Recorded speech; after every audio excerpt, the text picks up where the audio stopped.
Steve Peterson was born and raised in North Platte, Nebraska. He was a Husker at heart from the very beginning, but finding a football ticket in the Peterson household was often a difficult task. From his earliest recollection, finding a way into Memorial Stadium was at the top of his wish list. The significance of game day in Lincoln is unquestioned. Tickets are precious jewels, impossible to beg or borrow. Steve Peterson knew well the value of a Husker football ticket. I had 3 brothers, and so about the best my dad could do was try to get tickets, if he could, to 3 or 4 games a year, and we had to rotate. So that was a big deal if we could get one of us got to go with Dad. That passion for Nebraska football ignited his desire to work for the Huskers in 1980.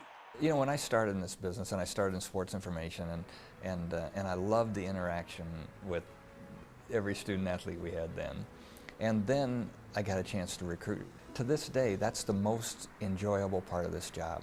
And it's those facets of his job that Peterson focuses on when the not so enjoyable aspects arise. First of all, you have to believe in your heart that you're doing the right things. I think that's the most significant thing, is that you don't make any decisions that are for self-interest. You do what you believe is the best for the program. Steve Peterson was lucky enough to learn from one of the best, Bob Devaney.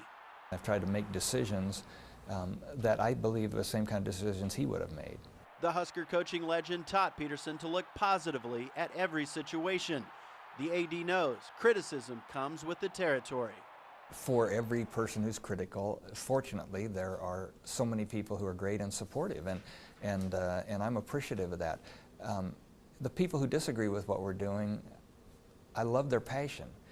The only thing that would be disappointing to me is if nobody cared anymore. That passion and enthusiasm, that's existed for years, though. I mean, there were days where they didn't like Bob Devaney very well. There were days where they didn't like Tom Osborne very well. I mean, that's just part of it. Coming up in part 2 of my series on Steve Peterson, we join the head Husker in his pregame ritual at Memorial Stadium.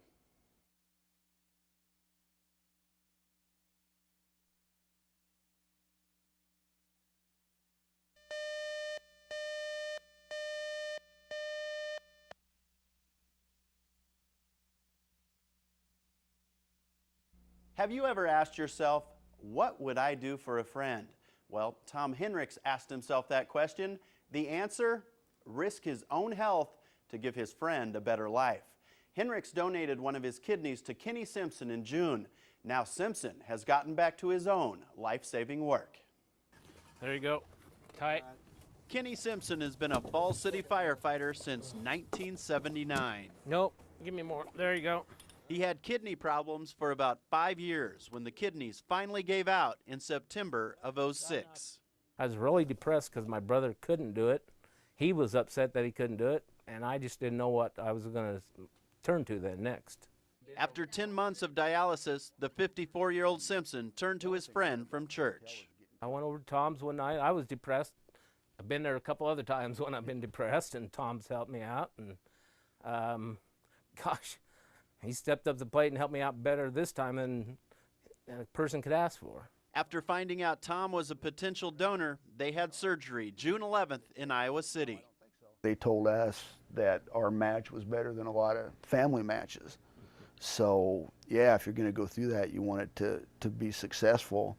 And I am glad that it worked out the way it did. It was a good choice. That's the first thing I told Tom after. I said, Tom, how do I act around you now? How do I act around?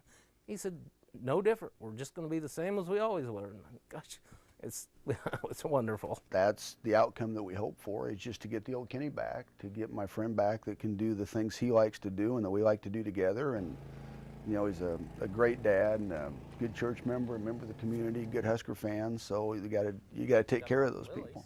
Kenny's wife sure appreciates having her husband back to full speed. It's really good. The honey-do list got shorter, got a lot shorter. And she'll admit to that. I don't have to do as much outside now. He does his share outside and inside. It's great to be able to do my job at the station, be able to crawl around, be able to do everything I need to do as a fireman. And protect this town and keep everything safe. I've always been proud to call Falls City my hometown, and now more than ever, because of people like Kenny and Tom, who, as you might imagine, encourage fellow Nebraskans to consider donating their organs, because sometimes a good friend is hard to find.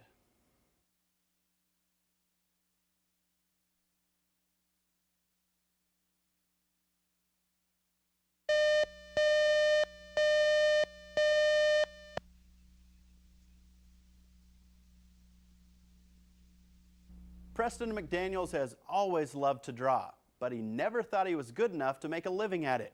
But his friends and family talked him into going to New York 8 years ago to show some of his work to editors of children's books. He agreed, thinking he would hear, "You're okay, but nothing special. Go home and find a real job." Surprisingly, 5 different companies wanted to hire him on the spot. I just came back and started working. I had no training. I didn't know what I was doing half the time. They would ask me if I could do something, and I would say yes, and then I'd run to a dictionary and look it up to see what it was I just said I would do.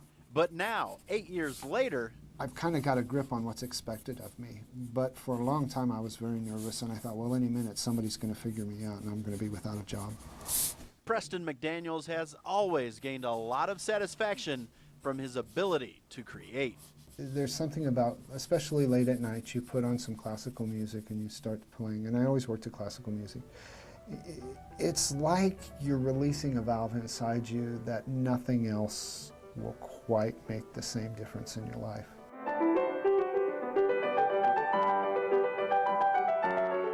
His decision to illustrate exclusively kids' books was an easy one.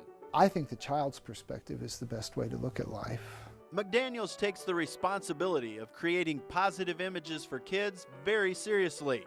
He's well aware that his pictures can have a profound impact on young minds. In children's books, I think we have to be real careful with that, because you suddenly do have a bit of power over what kids think. And I want to be one of those guys that, call me what you will, I don't want to contribute to putting bad stuff in front of our kids. He's not sure just how big his career will get, but Preston McDaniels is positive about one thing. It satisfies me in a way that I can't think of anything else that would even come close. I found what I'm supposed to do with my life. There's no question. After having 22 books published as an illustrator, Preston is finally adding the title author to his resume. His book, A Perfect Snowman, is set to hit the shelves on October 23rd.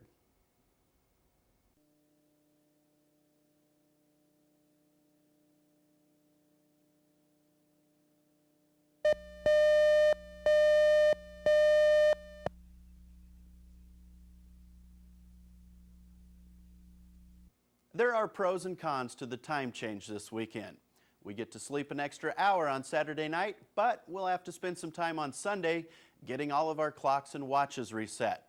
But if you're dreading that biannual process, I've got some uplifting news for you.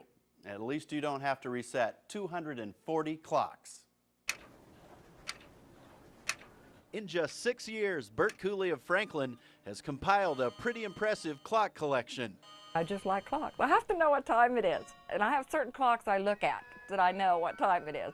It all started back in 2001 with this nursery rhyme clock. And then it just grew. It was supposed to be just this wall, and then it just kind of, I saw another one, and I had to have it, so it just kind of all over. She has clocks in the front room, the dining room, the back room, and just about everywhere in between.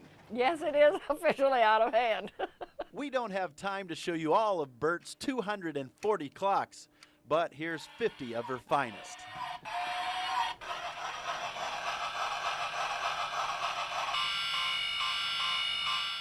I've taken pictures down to put clocks up, so. For Burt, springing forward and falling back can be a pretty lengthy process. It takes several days, and I have to have help because I can't get up and down. It takes too long to get up and get one down, put the batteries in it, set it, and put it back up. And I just changed, I think, 210 batteries, and that's not all of them yet. I buy batteries every time they're on sale. This has got to be one of the noisiest houses in the state of Nebraska. But Burt doesn't seem to mind. I don't hear the noise. I sometimes wonder if they're working and have to ask somebody else if they're working because I'm so used to them, I don't hear them.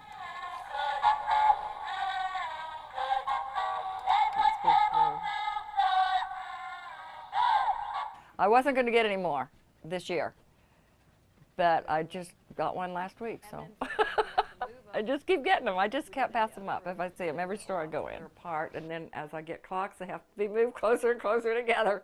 And how many clocks will be enough? There's no way to know for sure. All we're really certain of is Burt's sure to have time on her side.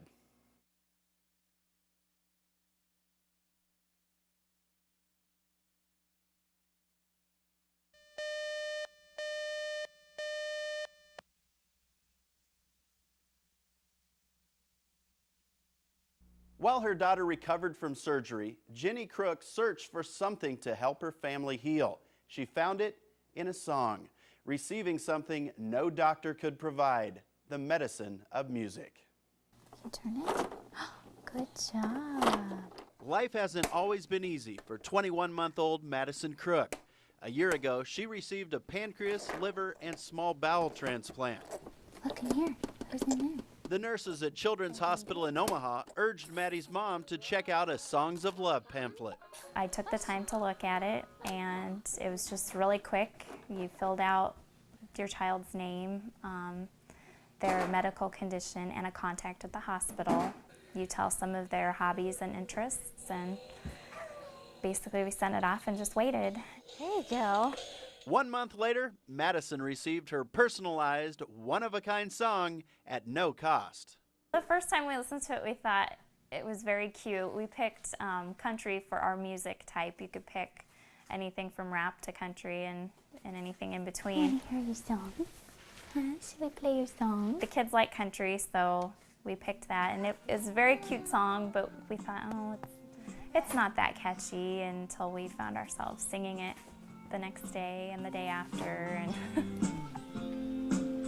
We're always having fun when we're with Madison, yeah. She makes us so happy. She's such a doll and she's loved by all, yeah. Everyone loves Maddie. David Lee Roth and Michael Bolton are both part of a pool of over 350 talented songwriters, singers, and instrumentalists that donate their talents to create these magical songs for sick kids.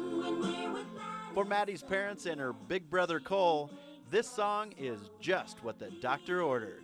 It's very neat that we have something like that that was written just for her. Everyone loves Maddie. Since it was organized 11 years ago, the Songs of Love Foundation has provided over 13,000 kids with a source of inspiration, joy, and possibly even healing. Jenny Crook wants everyone to know how Songs of Love can help families like hers. You can learn more at our web channel. Click on Lance's Journal.